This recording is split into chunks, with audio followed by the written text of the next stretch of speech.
I know we're going to hear from you again, Dee, but what jumps out to me, I think more than anything else, is when I was leading up to this, I suggested that Alphabet was expected to post the slowest revenue growth in some 2 years. Bruh. What I think I heard you say was that they actually posted the slowest revenue growth since 2013. Did I hear that right? Bruh. Let me check. I believe so. Yep, about 8% since the weakest expansion for any quarter since 2013. That's right. And YouTube, that growth has slowed to about 3%, Scott. So, yeah, that is the weakest we've seen in a long time. Bruh.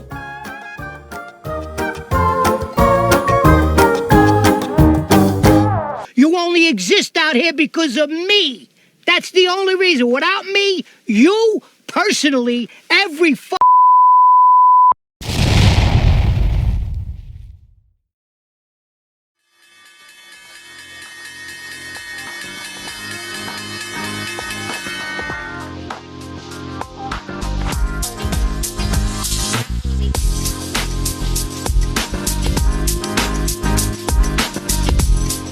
All right. Today is Tuesday, the 25th of October. This is a recap for the stock market activities today. And folks, I got a good one for you tonight. How about we start with another Fed pivot optimism? I know. Yesterday we talked about, what was it? Oh, kinder and gentler.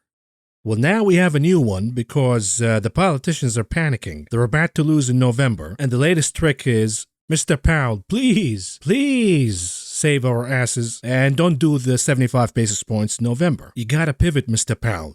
And did we say you have to pivot because we might lose our seats in the elections? That's not it. We're just worried about unemployment.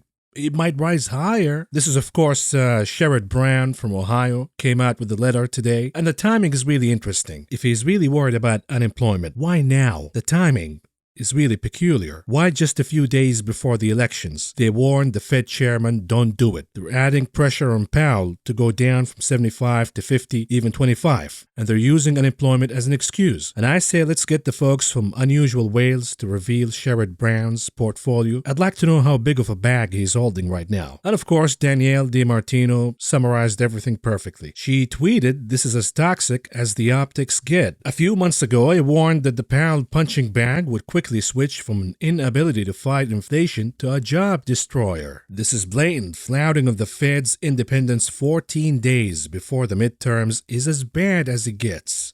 And I say amen. I mean, what is Sherrod Brown talking about to begin with? What unemployment are you talking about? The president came out and said we're not going to see a rise in unemployment. He said we're going to have a mild recession if even that happens. The Secretary of Labor came out today and said, no.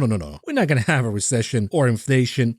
That's not the catastrophe. Matter of fact, U.S. Secretary of Labor Marty Walsh said in an interview at CNBC Work Summit that he does not expect mass layoffs and job growth should continue into next year. So what is Sherrod Brown talking about? The rest of the administration say, hey, we're not going to see mass layoffs. But regardless, the moment we got the news that Sherrod Brown sent the letter to Jerome Powell, the market took a leg higher. But the market was blasting higher even before that. And the reason is the dollar was down in the morning and yields were down. And the reason behind the dollar going down is the British pound rallying on Sunak optimism. We'll see how long that's going to last. And then yields went down because we got a lot of weak data out of Europe before the start. When the dollar goes down along with yields, this is good for equities. They're going to blast higher automatically based on algorithmic trading alone. But we're also seeing a lot of inflows as of late. Matter of fact, according to Bank of America survey, the last few days we have seen extreme inflows into equities. And we're talking about single equities, not even the ETFs. Billions and billions and billions of dollars. Perhaps all down the drain. Because remember, earnings optimism, earnings are going to save us. Earnings are pretty good. See, the bulls flip-flop all the time. They say, the stock market's going to do good because earnings will beat expectations. We're not going to see the earnings recession. Yes, Powell is raising rates higher, but who cares? Because the economy is strong. And earnings are going to show that. And then when earnings don't show that, they flip back to the old script of, the Fed has to pivot because the economy is really, really weak. Or we might see a recession. and something might break. Which one is it? Is the economy strong or not? Because now when we talk about earnings optimism, the market has been shrugging Tesla, Snapchat. Okay, no problems. But how long can it shrug a bomb from earnings after bomb after bomb after bomb? I mean, Google, aka Alphabet, reported after earnings, or after the bell, excuse me, and give us a live shot at Google trading right now after the bell, and ooh, what a beating. The name is down over 6% after hours. So what happened here in Alphabet, aka Google? Well, the answer is YouTube is collapsing. And this is the main topic of today's coverage. So let's get right into it. And here it is, in focus tonight.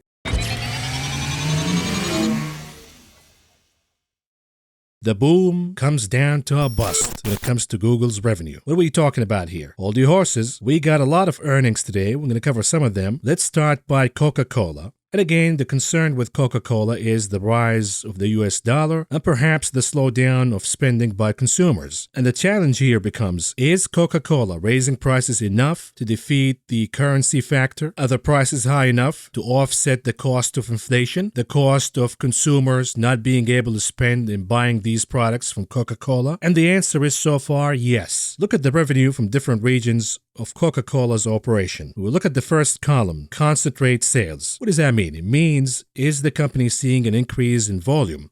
Are we seeing demand pushing the revenue higher? The answer is not really. For example, in Europe, Middle East, and Africa, it's pushing revenues by about 1 point, and then you have Latin America by 6 points. But here's the problem. The third column is the currency impact, meaning the strength of the dollar. And as you can see, in Europe, Middle East, and Africa, the currency impact alone shaved off 16 points of Coca-Cola's revenue. In Asia Pacific, down 10 points. Latin America, down 6 points. So to counter all of that, the slowdown in volume and the currency impact, Coca-Cola has to raise prices. Look at the second column. We can see clearly the price gouging is what floated Coca-Cola's earnings.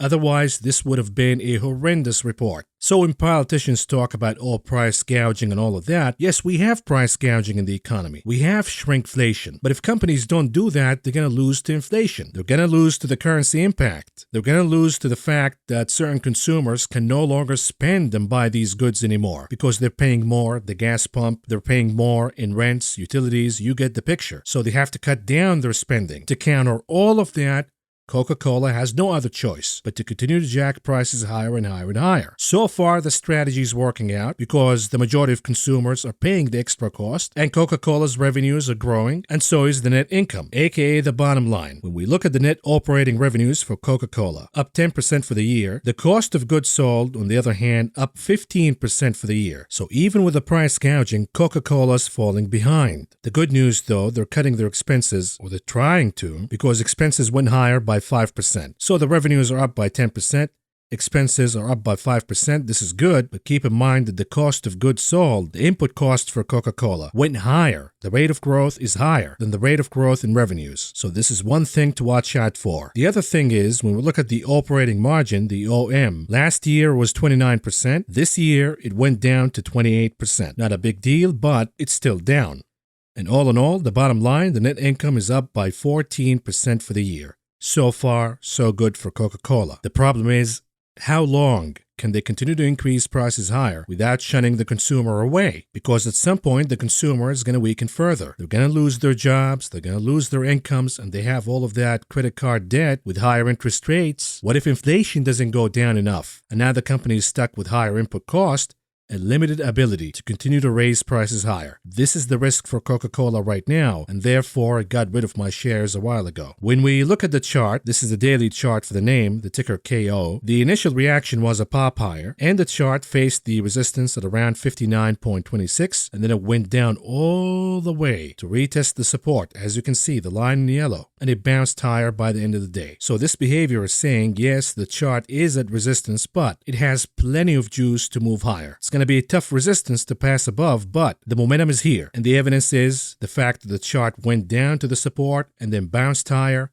and closed at the highs of the day. Next, let's talk about UPS. What's going on here? Now, UPS give us this low quality income statement, and I say, hey, a company this size, this is embarrassing. Can you at least upload an HD version of the income statement? A multi-billion-dollar company can't afford HD? Anyways, What I really care about in UPS's earnings is the following. Revenue is up 4.2% for the year, and the operating margin is up by 40 basis points. So far, so good. But the devil is always in the details. How the hell did UPS improve their revenues year over year when the average daily volume of packages is down big? This is a disaster. Look at the trend line of last year, 2021, versus what's going on right now. In Asia, in Europe, in the Americas, in exports, all below the 2021 trend. So again, scratch your head. How the hell did UPS produce a positive growth in revenues? Because the average daily volume for the company is down 1.5% year over year. Well, if you said price gouging, you guessed it right. Look at this. The revenue was up 8.2%, and the reason is they're charging more. The revenue per piece went higher by about $1 or so year over year. So again, price gouging, but what is the alternative here? Their volumes are down, the currency impact is awful, and the input cost is killing them. There is no other choice but to raise prices here. The question becomes, how long can they maintain raising prices higher when the fundamentals in the economy are weakening, when the consumer spending power is about to weaken dramatically? Not to mention, when that happens, when we have recession in the economy, the volume of packages will go down further. So for now, here's a weekly chart for UPS, and we're done with the bullish trend. We have a sloping line of resistance. We have a bearish trend right now. And this is further illustrated by the lower lows that the pattern is making. Now, if we clean up the chart a little bit, we find that the chart is in a major support zone. Now, what does that mean? It means that it should hold. And it's going to be tough to break this support zone. However, if this major support zone is broken, we're going to start singing na na na na, because a sinkhole will open, folks. This is the last support that this chart has. And here it is. What about Google, aka Alphabet? The headline reads, shares of Google parent Alphabet went down 5% after hours, following its fifth straight quarter of slowing sales growth on weakness in online ad spending. A lot of stuff to unpack here, so here it is. And by the way, this is one of the most stunning slowdowns in growth ever. The revenues year over year are up 6%. So what is the problem here? The problem is, when you look next to it, last year the growth was 41%. So the growth went down from 41% to 6%. This is stunning. And of course, the dollar shaved off about 5 points worth of the revenue increase this time around. It was supposed to be 11. And even with that, it is a major slowdown in growth in revenues. When we look at the operating margin, it's down from 32% last year to 25% this year. Again, not a bad operating margin, but it is down significantly from last year. And folks, stocks are a pulse for the growth of any company. If the growth is going down, it is only rational for the stock to go down. And usually the stock goes down before we see the results in these kind of reports. Well, Google stock is not down big. It is actually outperforming Microsoft, Meta, Snapchat, the rest of them. So it has a lot of catching up to do here on the downside. Because when we look at the net income, it is down a stunning 36% year over year. Of course, Alphabet accountants who made this report were too embarrassed to give us the ratio. So I did it for them. But folks, when we talk about Alphabet, the most important thing is YouTube. Because this is the growth engine of the company. The ad revenue is maturing. When we talk about the search engine, that is a mature business. But YouTube, that's the new and upcoming, believe it or not, when it comes to revenue growth. Well, this time around, YouTube revenue went down by 1.86% year on year. Now, you might say, hey, Maverick, what is the big deal here? You're being an alarmist, a perma-bear. You're scaring everybody. YouTube revenue is collapsing. What are you talking about? Here's what I'm talking about. You see, I tweeted this back on July 26 when the last report was out. And I said, look, YouTube's ad revenue is in a bad trajectory here. It keeps going down and down and down. It already peaked back in Q2 2021, and it has been on a downward trend since then. What's really significant about this report is we're seeing negative ad revenue growth in YouTube for the first time. So it peaked at 84% in Q2 2021, then it went down to 43%, then it went down to 25%, then 14%, then 5%, and now negative almost 2%. You see what's going on here? And folks, I've been warning about this for a long time. I said that during the stock market mania, specifically the crypto mania, us YouTubers were making a load of money, even though I did not have as many viewers as I have right now. But I was making more money because all of these crypto ads, they paid top dollar. The crypto mania, the companies were looking for growth at any cost, and they spent like a drunken sailor on marketing. They renamed stadiums based on crypto companies. They paid top dollar for YouTube YouTube financial channels. But now the mania is over, and this makes me think, hey, I've been talking against my book for a while now. I've been attacking the tulip mania, as I call it, the crypto mania. But guess what? The crypto mania was really good to me. But now it's over, and YouTubers are noticing a slowdown in ad revenue. A lot of companies are going to slow down their spending on ads as they move from capital expenditure to capital preservation. In other words, this is a good time for me to beg, because the revenues are down, damn it. The Maverick for Wall Street channel is not making anything from ad revenues. Meanwhile, I'm about to quit my job and become a full-time YouTuber next month. Whoops, wrong timing, right? And therefore I say, please help us out here and join as a member. If you can, of course. Don't swipe those credit cards up and down just to become a member. But if you can, get us to the finish line here. I wouldn't mind becoming a full-time YouTuber if I know that I have a decent number of people who have my back. Because as the ad revenue goes down big, we're going to be dependent on memberships from this point on. But anyhow, Alphabet and YouTube woes don't stop by the fact that the crypto mania is over. There is more and more where that comes from. Recently, YouTube has been ignoring independent content creators. The algos are really hostile toward us. And what do they keep promoting? The mainstream media crap, which nobody wants to watch. I mean, what is the point of turning YouTube into a DVR service? What they should be doing is promoting unique content creators, the kind of content that you cannot find anywhere else. This is what the viewers are looking for after all. But unfortunately, YouTube has been doing what other social media platforms and tech companies have been doing, which is all the advertisers. This is not safe for advertisers. So we have to let the algos promote the plain vanilla content from the mainstream media because that's what the advertisers are looking for. Who has the power in this relationship?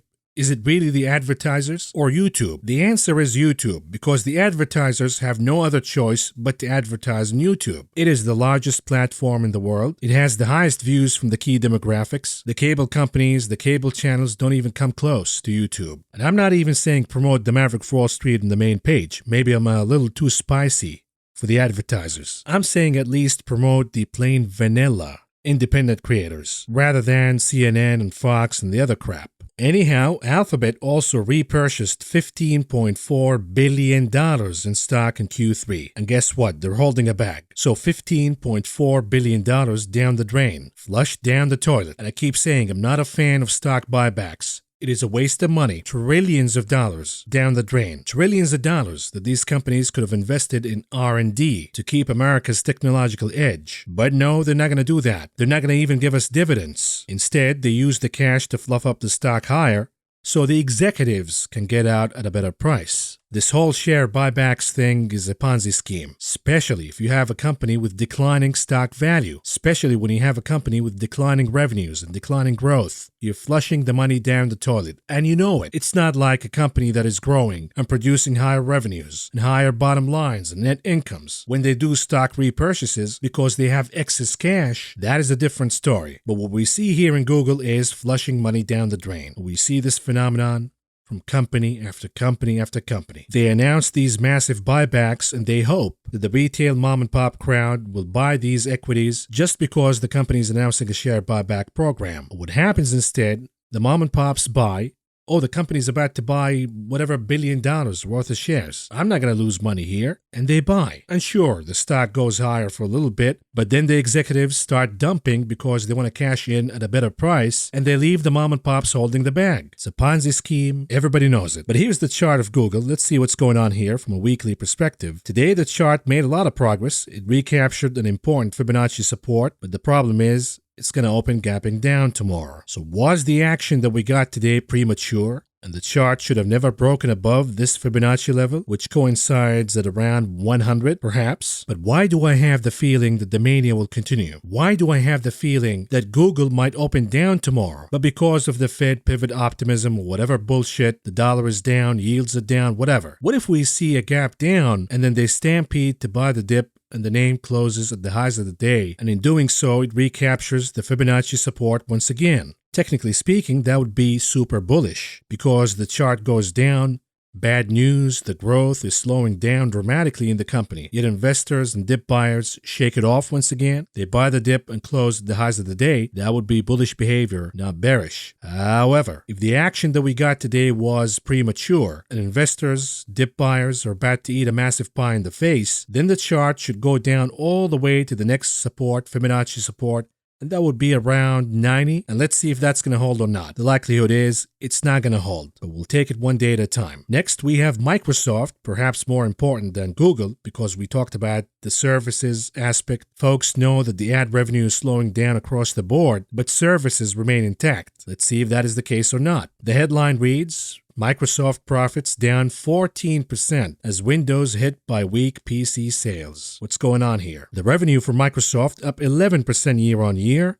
The gross margin up 9%. However, operating expenses up 15% for the year. So you have revenues growing by 11%. On the other hand, expenses growing by 15%. In other words, Microsoft will have to raise prices higher. They're losing to inflation right now. And when we look at the operating income, it is up 6% year on year. But most importantly, the bottom line, the net income was down by a stunning 14% year on year. And you know what's even more stunning than this? Look at the currency impact. Just below the year on year change. The revenue should have been up 16%, but the dollar shaved off about 5 points. The gross margin should have been up 16%. The dollar took off about 7%? The operating income should have been 15%, but the dollar took it down to 6%. The net income should have been down 8%, but the dollar took it all the way down to 14%. In other words, the dollar is wreaking havoc on Microsoft. So watch out here, even though the stock is down about 2 to 3% after hours. If the dollar opens down tomorrow, you could see buying of the dip in Microsoft right away. But the numbers are not really good. We'll look at some of the most important segments for Microsoft. Microsoft's commercial bookings should have reported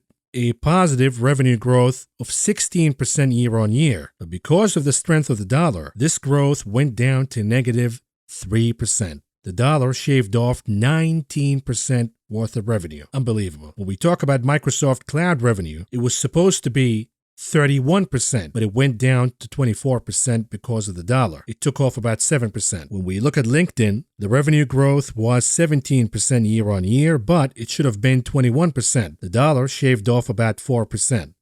And then the most important segment, the crown jewel of the company, Azure, the revenue growth slowed down all the way to 35% year on year. It should have been 42%, but the dollar once again took off about 7% worth of revenues from Azure. The bottom line here is Microsoft is doing a lot better than Google, certainly a lot better than Meta, certainly a lot better than Snapchat. I would say it is the top performing out of the big cap technology names. That's for sure. The problem is the dollar is absolutely wrecking Microsoft's earnings. So if the dollar goes down, again, you will see a positive reaction in Microsoft. The dip will be bought. But if the dollar pops higher again, this will be bad.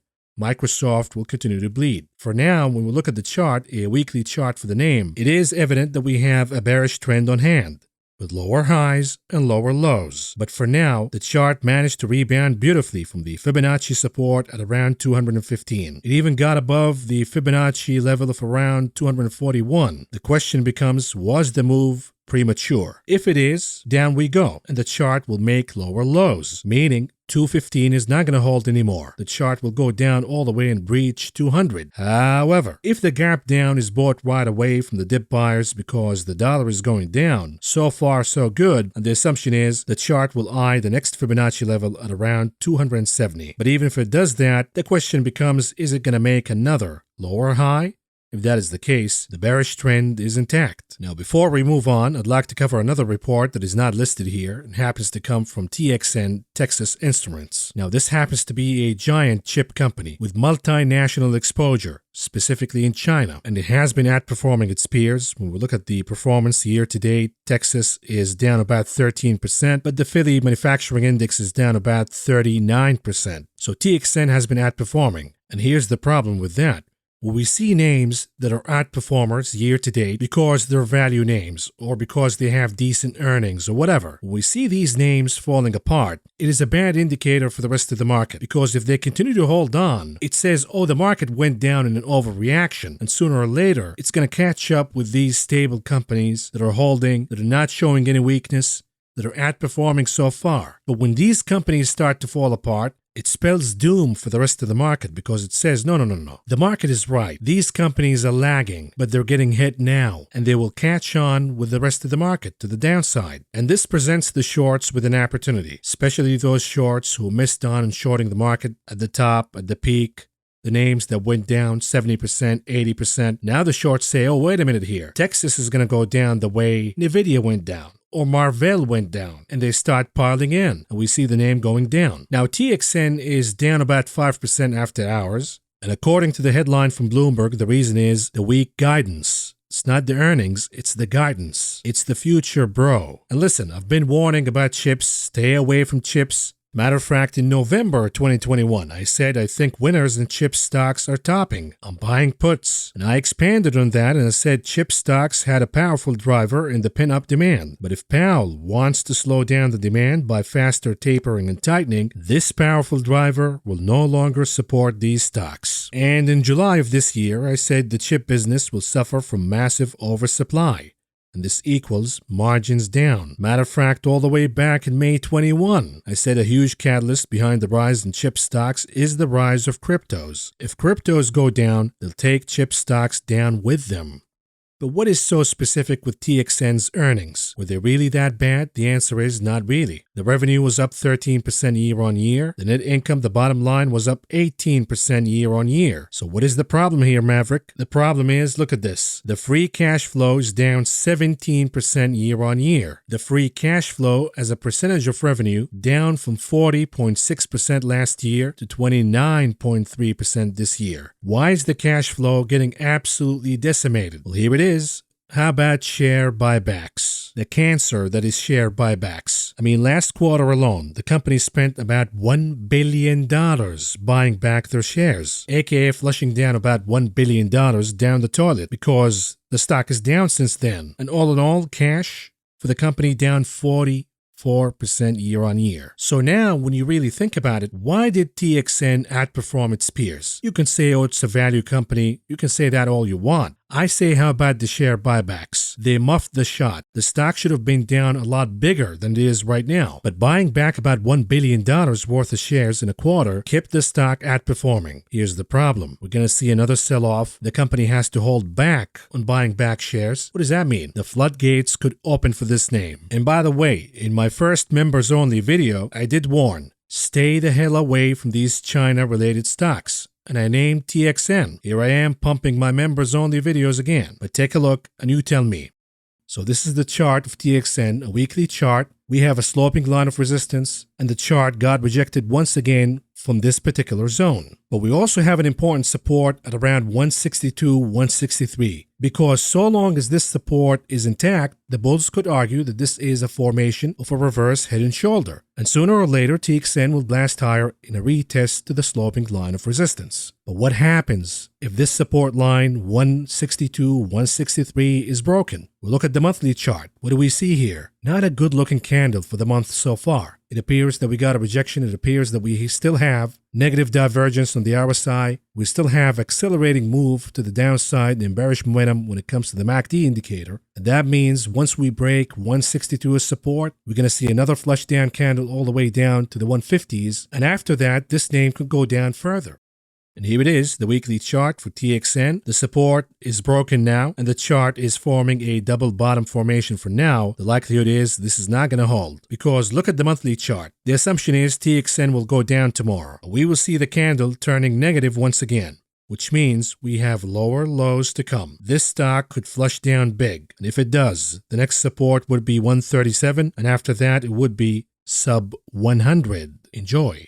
Now, folks, I'm recording this a little too late in the evening, and I want to get the video to you as soon as I can. So we're going to skip the regular stock market coverage and move all the way to the charts, and we start with the SPY, the S&P 500 30 minutes chart. What's going on here? The bullish trend continues to go on. The bulls are in charge, and they recaptured the soft support at 379.5, and not only that, they got all the way to the next resistance at around 384.89. Here's the problem. The momentum indicators, be it the RSI or the MACD, are becoming overextended, meaning the risk is to the downside. And if it is, and we see a gap down tomorrow because we have bad earnings from Alphabet and Microsoft, we could see a revisit to 379.5, and here comes the test.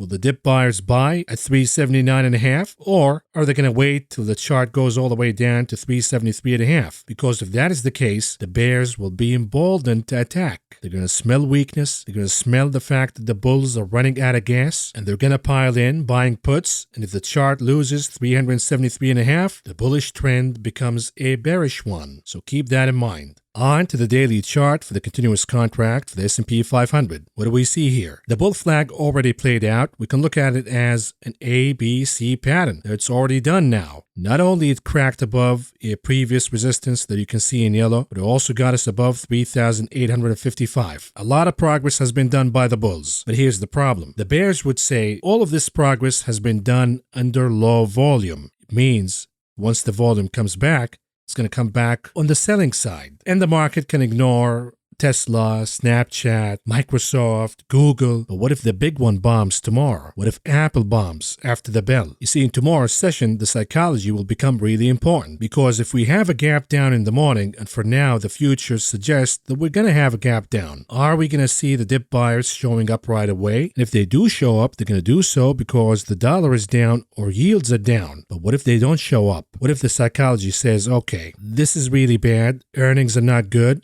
What if Apple goes down? We see fear creeping in and the sentiment going down. And you're going to spot this right away watching CNBC, all of these clowns. If they start to panic, you got to know right away that the sentiment is changing. And this is really important. And therefore, I say, don't make any assumptions right away in the first 2 hours of trading, because we could see the market opening down big, a gap down, and then the dip buyers show up. But if they become scared, and by midday, no buying, no dip buying at all, we will see the selling accelerating. And this will be a trend reversal. So you're going to watch, number one, the dollar, number two, yields, number three, the volume. Because if the volume accelerates, then you know the volume is coming back. And in this case, if the volume comes back, it will indeed mark a reversal of this rebound rally, dead cat bounce rally, bear market rally, doesn't matter what you call it. If the volume comes out, it's over. Here's the Qs, 30 minutes chart. What's going on here? The Qs made it above 280. It is now support. It is consolidating in a bull flag pattern. Here's the problem. Look at the RSI, look at the MACD. They're all overextended, meaning the likelihood of this bull flag playing out is highly unlikely. You put 2 and 2 together, Google down after hours, Microsoft down after hours,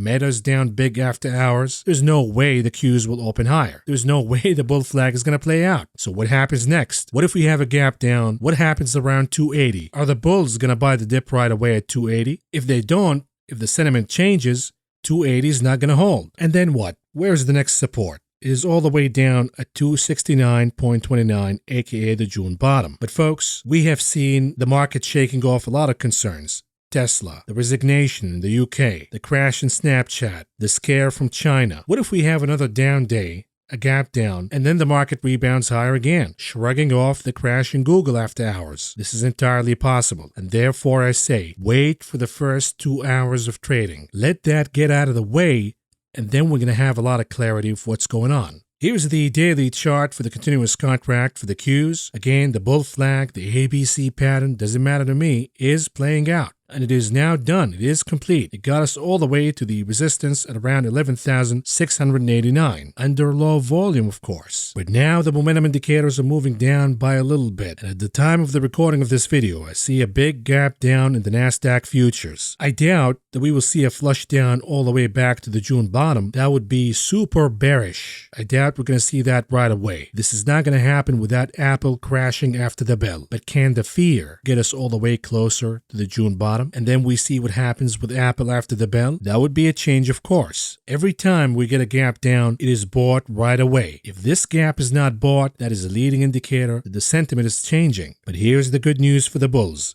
Even if the chart goes all the way down to the June bottom, we're going to start debating if this is a reverse head and shoulder formation. So the bulls are not going to be dead quickly and easily. If the bears are hoping for that, it's going to be a battle. When we look at the IWM, the Russell 2000, 30 minutes chart, what's going on here? Again, a bull flag pattern above 174.22, but the likelihood is it's not going to play out because we have negative momentum on the RSI and we have extended readings, not only in the RSI but also the MACD. And now we have bad earnings after the bell. A formation of this type, bullish formation, but with extended momentum indicators, always always makes the risk to the downside. So when something bombs after the bell, it pushes the chart down dramatically. The good news is we have 174.22 as support. That should hold. Keyword should. No guarantees here. Now, when it comes to the Dixie, the dollar index, we know that the bull flag pattern is now dead. Today, dollar bulls lost an important battle, and now dollar bears are going to float the theory of a reverse ABC pattern in the making. Who has the advantage for now? Dollar bears, aka equities bulls. But in reality, not equities bulls. In reality, it is commodities bulls, because stocks have earnings, and when earnings come out bad, they might go down either way,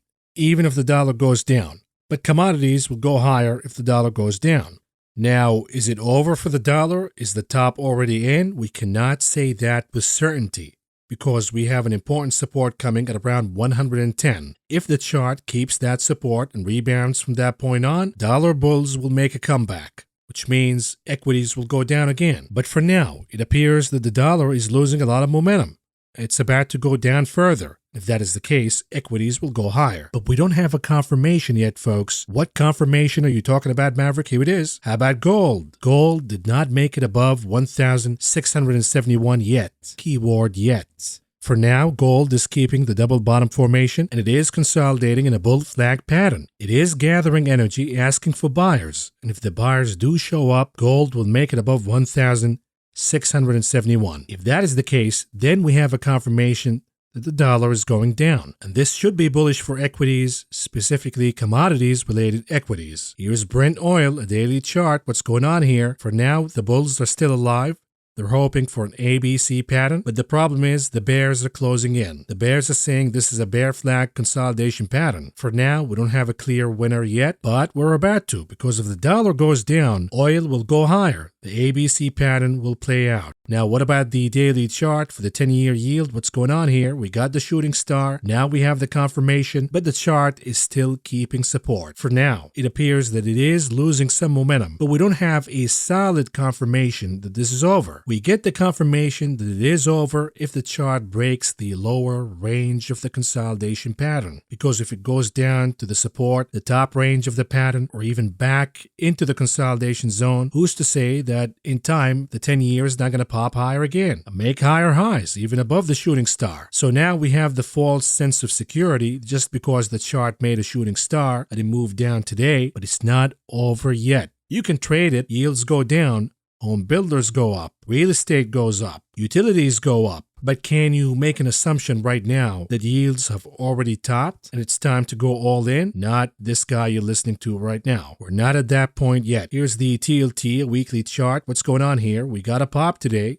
So far, so good. But does it change anything at all? The answer is not really. Until it recaptures 100.28, don't wake me up. And here's the VIX 4 hours chart. What's going on here? The baby bullish momentum that we got in the MACD yesterday, that's over now, and the bearish momentum is resuming. The good news is, for equities bears, VIX bulls, it is keeping support for now. It is getting slightly oversold. Now, I'm just reading the tea leaves here, putting the obvious together. Google is down, Microsoft is down. The assumption is VIX will pop higher in the morning tomorrow. But is it going to be another gap and crap? If it is, and the VIX breaks the support, we got a confirmation, the SPY, the Qs will make higher highs. They're going to recover. But if the VIX keeps the gains and starts to creep its way higher, and we start to see positive impressions on the histogram of the MACD, big, beautiful green candles, then you know the VIX is moving higher. It's going to crack above 33 once and for all. And unlike last time, it's going to keep it as support. And the SPY will violate the June bottom once again. Here's Apple, a daily chart. What's going on here? The bulls have recaptured 150. Now, yesterday we talked about the bears retreating, and I called it a tactical retreat, meaning the bears are saying, okay, bulls, you made your point here. You got the momentum on your side. You got the volume on your side. You got the Fed pivot optimism theory on your side. You got the earnings optimism on your side. What is the point of fighting right now? We're not going to fight. Instead, we're going to save the energy and let you rally as high as you can. And then comes earnings and the surprise to the downside, and boom, the bulls lose 150 once and for all. This is what the bears are hoping for. No guarantees here, but you put 2 and 2 together, ad revenue from Google down, revenue from Microsoft down, weakness in China. Will Apple really defy the odds and report a beating? Revenues moving higher in China, ad revenue, store revenue, iPhone sales, highly doubtful. And remember, Apple stock is richly overvalued right now, as it is. So if we have a bomb in iPhone sales, in China sales, we could see a loss of 150 big time. A gap down, and goodbye. What about Tesla? 30 minutes chart, what's going on here? We have an impressive rally here in Tesla, not only closing 2 gaps, but also recapturing 217.88. Here's the problem. It is a 30 minutes chart. It is not really that significant, but we have a negative divergence on the RSI. We also have extended readings in the MACD indicator, but most importantly, what it appears to be an imminent crossing in the MACD indicator from positive momentum to negative. Another way we can look at it, look at the resistance at around 224.39. It played out as support and resistance beautifully. And today the chart stopped short of that number. Now if we dig more and zoom in, what do we see here? You can call it a bear flag pattern, you can call it a reverse ABC pattern, but if it is, down we go, and we have the support of the gap once again. But if that doesn't hold, we have 206.86 once again. What about Bitcoin? Tulips, what's going on here? 4 hours chart. We have a breakout out of the consolidation range, and the chart recaptured 20,000 as support. It is now in the process of retesting 20,000 as support, at least at the time of the recording of this video. So if we have a bounce back from 20,000, this will be a positive bullish indicator, not just for Bitcoin, but for equities too. Keep your eye on Bitcoin. If it rebounds and it holds 20,000, we will see an epic rally in tulips. But it will also be a leading indicator that the dip we're about to get in the stock market tomorrow will be bought. So keep an eye on Bitcoin. Another important leading indicator. Now, if the retest fails at 20,000, then you have your answer. Bitcoin failed to rally, equities will go down too, and we're not going to have the buy the dip, the crap and buy, not going to happen. And lastly, moving on to the conclusion of this video, what do we have on the economic calendar tomorrow? We have trade in goods and then new home sales. But most importantly, on the earnings calendar, that's where the action is, we have Bristol-Myers, Ford, Boeing, Kraft Heinz, but most importantly, Meta. And apologies if I said that Apple is reporting tomorrow. It's not. It's going to report after the bell on Thursday, October 27. And with that, folks, this is all I got for you for now. Thank you for listening. Thank you for watching. And I will talk to you again tomorrow. Take care. Ignorance is bliss.